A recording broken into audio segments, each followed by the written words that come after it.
Assalamualaikum warahmatullahi wabarakatuh. Selamat pagi, siang, sore, malam untuk semuanya. Pada hari ini kami dari kelompok 3 ingin mempresentasikan tumbuh ID dari mata kuliah analisis bisnis. Boleh di next?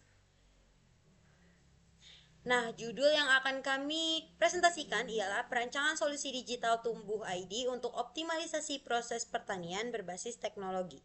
Boleh di next?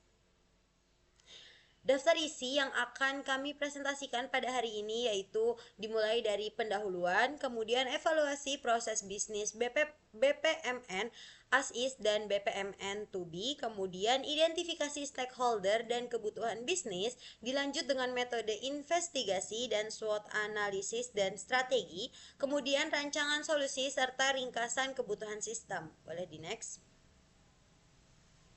Anggota kelompok kami terdiri dari saya sendiri, Saka Saidah Kurniawan, kemudian teman saya Ahmad Gazi Faiz, Raila Torik Hafuza, dan juga Ahmad Habibi. Boleh di next?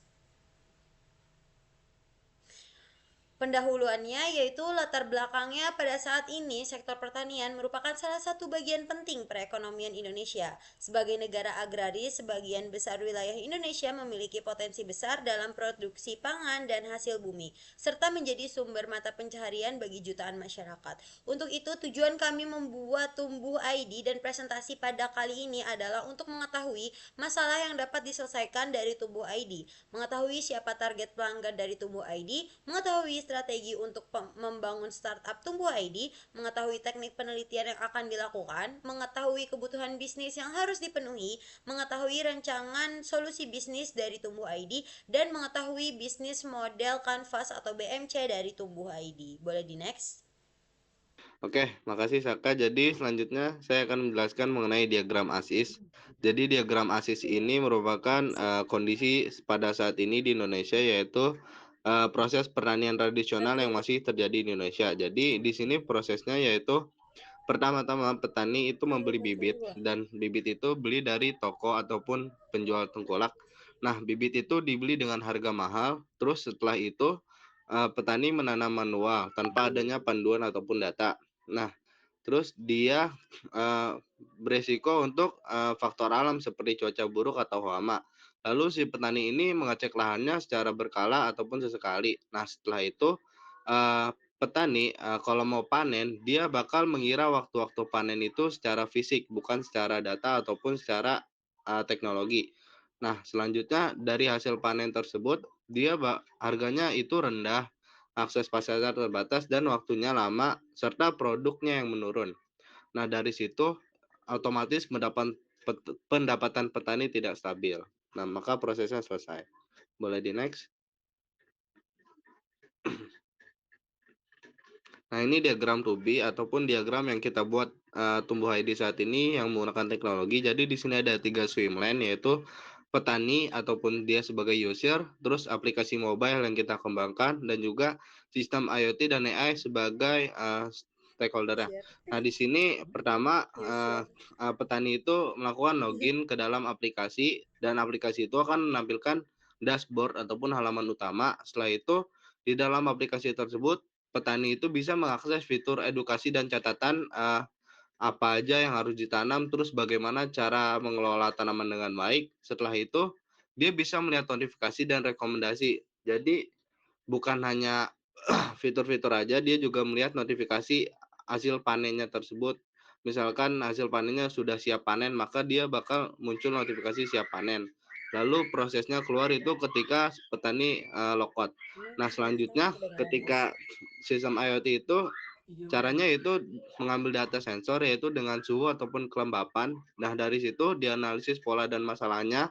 Jika terdeteksi masalah, dia akan menampilkan peringatan masalah dan akan ada di fitur edukasi dan juga catatan. Dan jika tidak, dia akan menghitung estimasi waktu panen. Terus jika panen ideal, dia bakal menampilkan peringatan panen. Jika tidak, maka akhir sesi ataupun sesi itu selesai. Oke, selanjutnya boleh dilanjutkan oleh teman saya. Oke, terima kasih Habibi. Jadi setelah ini ada pembahasan tentang stakeholder dan kebutuhan bisnis.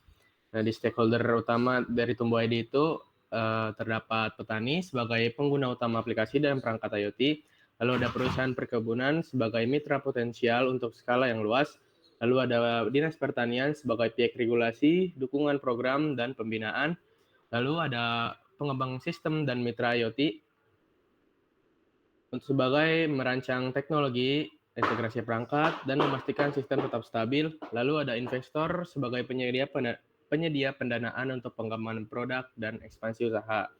Setelah itu ada kebutuhan bisnis yang terdiri dari 4 bagian. Yang pertama ada kebutuhan fungsional, contohnya itu ada sensor kondisi lingkungan, itu kelembapan tanah, suhu, cahaya, dan cuaca. Lalu ada rekomendasi otomatis berbasis AI, tentang penyiraman, pemupukan, dan prediksi panen. Lalu ada dashboard monitoring untuk petani dan fitur edukasi digital dan pencatatan aktivitas pertanian. Selanjutnya ada kebutuhan non-fungsional. Kebutuhan non-fungsional itu terdapat sistem yang harus real time dan akurat, lalu harus user friendly agar mudah digunakan oleh petani, terus keamanan data, dan yang terakhir itu reliabilitas.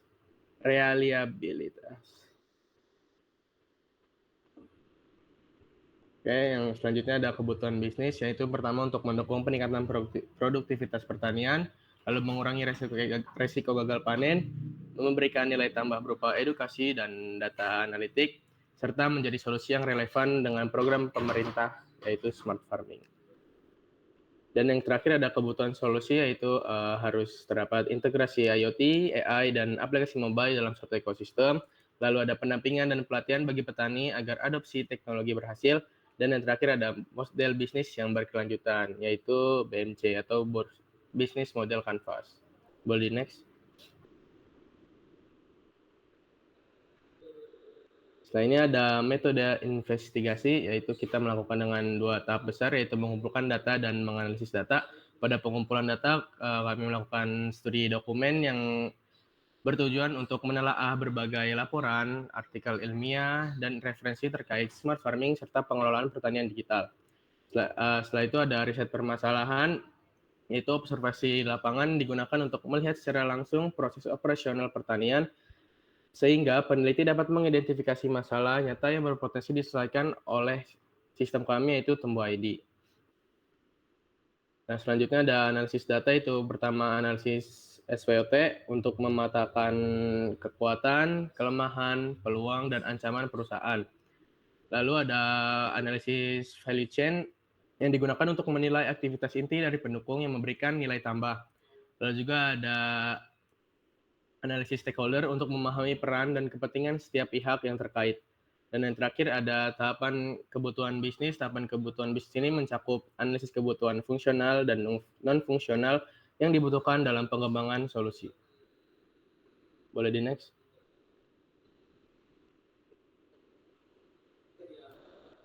Oke, selanjutnya di sini ada analisis SWOT.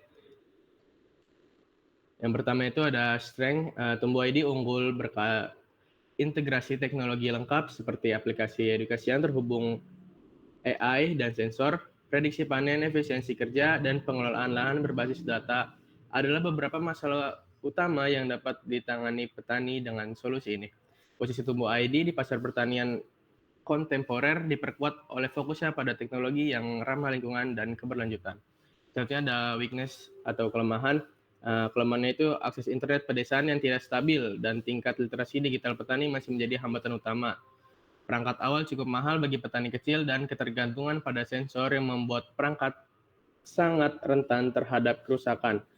Lalu ada juga pendidikan berkelanjutan diperlukan agar pengguna dapat memaksimalkan teknologi. Selanjutnya akan dilanjutkan oleh teman saya. Oke, selanjutnya yaitu opportunities ataupun peluang. Nah, peluang yang didapat dari Tumbuh ID ini yaitu pemerintah saat ini mendorong digitalisasi pertanian yang memungkinkan adopsi smart farming. Selain itu, tren global yang saat ini terjadi yaitu teknologi pertanian secara presisi, ada peluang ekspansi yang kuat untuk bekerja sama dengan perusahaan agribisnis, lembaga pendidikan, dan koperasi. Lalu selanjutnya ada threat atau ancaman. Jadi pemerintah itu mendorong digitalisasi pertanian yang memungkinkan adopsi smart farming. Selain itu,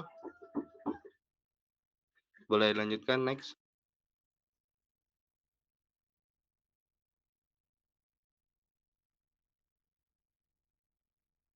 Oke, terima kasih. Di sini ada solusi dari Tumbuh ID. Tumbuh ID menghadirkan solusi berbasis IoT atau yang dikenal dengan Internet of Things yang mengumpulkan data secara real-time dari lahan pertanian meliputi kondisi tanah, kelembapan suhu, intensitas cahaya, dan faktor lingkungan lainnya. Data ini kemudian diproses menggunakan analitik dan AI untuk menghasilkan rekomendasi yang akurat terkait waktu penyiraman, pemupukan, dan prediksi panen.